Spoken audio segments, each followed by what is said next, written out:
Hello friends, welcome back to my kitchen. તો આજે આપણે દૂધીનો એકદમ નવો જ નાસ્તો બનાવીશું।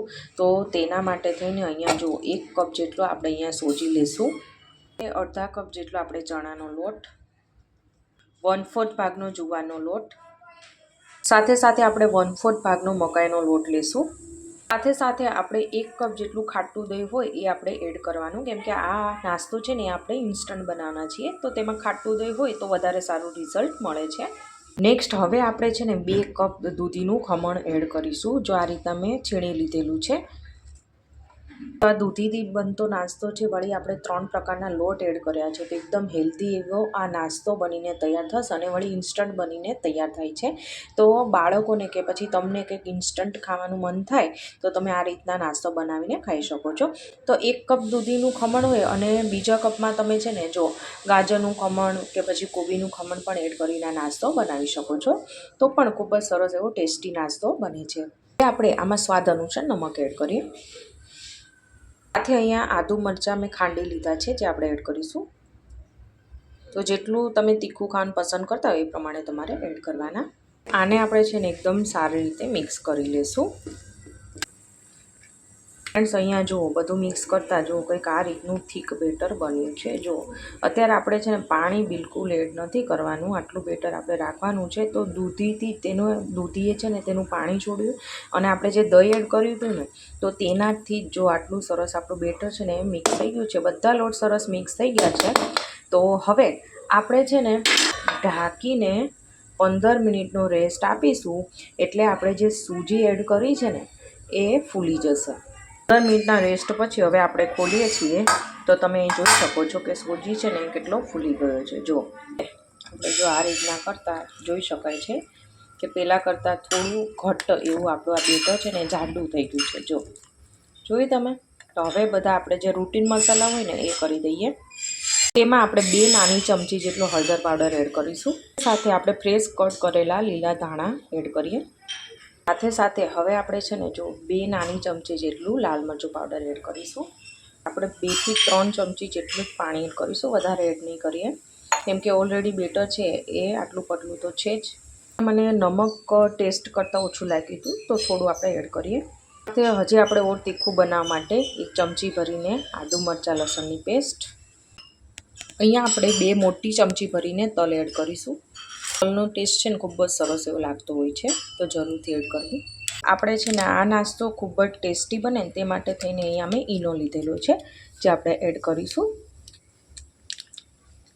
તો આમાંથી આપણે અડધો એડ કરીએ ઈનો, એટલે અડધી ચમચી જેટલો થાય છે, અને એને એક્ટિવેટ કરવા માટે આપણે થોડું પાણી એડ કરીશું। હવે આપણે એકદમ સારી રીતે આપણે છે ને આ મિક્સ કરી લઈશું બધી વસ્તુને। તો આ રીતના મેં મિક્સ કરી દીધું છે અને એકદમ સરસ એવું મિક્સ થઈ ગયું છે। જો કંઈક આ રીતનું તેની કન્સિસ્ટન્સી છે અત્યારે। જો લોટ છે ને આપણે ઈનો એડ કર્યો એટલે ફૂલે ને, એટલે જો આ રીતના થયો છે લોટ, 2 ગણો વધી જાય। આપણે જે ઢોકળિયાની ડીશ હોય ને એને લેશું અને આમાં છે ને આપણે ઓઇલ લગાડી દઈશું। ઓઇલ એડ કર્યું છે અને આખી ડીશમાં જો આ રીતના આપણે ઓઇલને છે ને ફેલાવી દઈશું। પેલું બેટર છે ને એ આપણે આમાં એડ કરીશું। તો 1 પ્લેટમાં જેટલું સમાય ને એટલું મેં એડ કર્યું છે। હવે આપણે આ રીતના કરીશું એટલે જે કંઈ હવા ભરાણી હોય એ પણ રિમૂવ થઈ જાય અને એકદમ સારી રીતે બધી જગ્યાએ સેટ થઈ જાય। તો બસ આવી જ રીતના આટલું જે વધ્યું છે ને એ પણ આપણે બીજી પ્લેટમાં પાથરી દઈશું। તો અહીંયા મેં બંને ડીશમાં પાથરી દીધું છે બેટર, અને ઉપરથી આપણે સફેદ તલ એડ કરીશું। હવે જઈએ આપણે ગેસ તરફ। તો અહીંયા મેં છે ને પહેલેથી જ ઢોકળ્યું છે ને જો મૂકી દીધું હતું, તો અહીંયા પાણી છે ને એકદમ સરસ એવું ઉકળી ગયું છે। તો આપણે કોઈ પણ ઢોકળા કે ગમે બનાવીએ ને તો અહીંયા પાણી છે ને એ પહેલાં ઉકાળીને પછી જ આપણે આગળની પ્રોસેસ કરવાની। તો હવે આપણે જે કાણાવાળી ડીશ હોય છે એ મૂકીશું, આપણે જે તૈયાર કરેલી જે ડીશ ને એ મૂકીશું। આ ખાધા પછી તમે ઢોકળા કે હાંડવાને તો ભૂલી જ જશો, એટલો સરસ આ નાસ્તો બનીને તૈયાર થાય છે।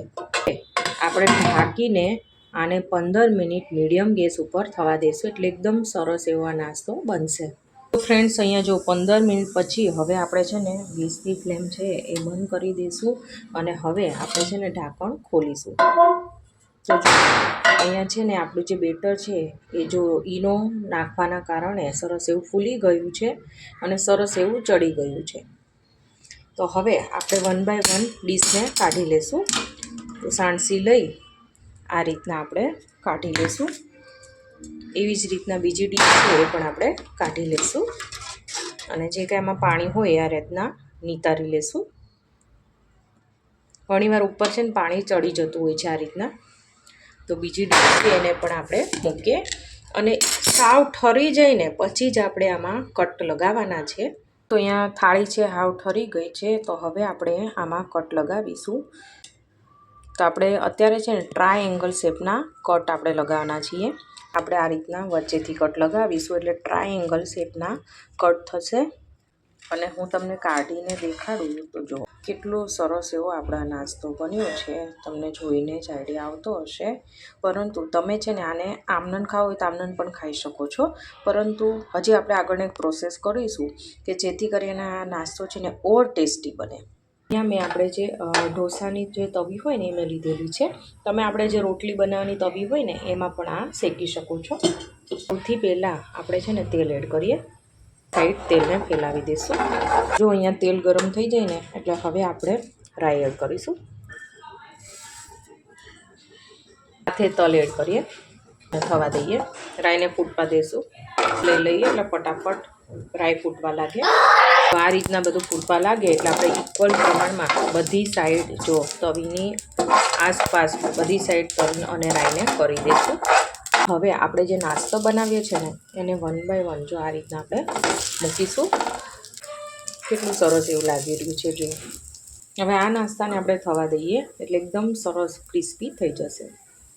તો થોડી વાર પછી હવે આપણે આ જે નાસ્તો છે એને પલટાવીશું. જો કંઈક આ રીતના આપણે ગોલ્ડન બ્રાઉન કલર આવવા લાગ્યો છે. તો બંને સાઈડ આપણે છે ને આ રીતના ગોલ્ડન બ્રાઉન અને એકદમ ક્રિસ્પી થવા દઈશું નાસ્તાને. એટલે ખાવામાં ઓર ટેસ્ટી લાગશે. અહીંયા બંને સાઈડથી મેં છે ને ઉલટ સુલટ કરીને શેકી લીધા છે. એકદમ સરસ એવા શેકાઈ ગયા છે. જો કલર કેટલો સરસ આવ્યો છે. તો હું તમને એક છે ને હમણાં તોડીને પણ દેખાડું એટલે વધારે ખબર પડે. તો અહીંયા જો જોઈને જ ખાવાનું મન થઈ જાય. ઢોકળા અને મુઠિયા કે પછી હાંડવો ને પણ ભૂલી જાઓ એટલો સરસ આ નાસ્તો બનીને તૈયાર થયો છે. તો આને તમે ટોમેટો કેચઅપ સાથે ખાઓ કે ગ્રીન ચટણી સાથે ખાઓ. ખૂબ જ સરસ એવો આ નાસ્તો લાગે છે. તો હું તમને એક તોડીને પણ દેખાડું. જો આ રીતના તોડતા એકદમ સારી રીતે તૂટી જાય છે. જો જોયું તમે, એકદમ સરસ એવો આ નાસ્તો બન્યો છે. તો ફ્રેન્ડ્સ, આજની મારી આ નાસ્તાની રેસીપી ગમી હોય તો મારી ચેનલને સબસ્ક્રાઈબ, લાઈક અને શેર કરવાની ના ભૂલતા. તો આપણે ફરીવાર મળીશું એક નવા જ ઉપયોગી વિડીયો સાથે. Thank you for watching.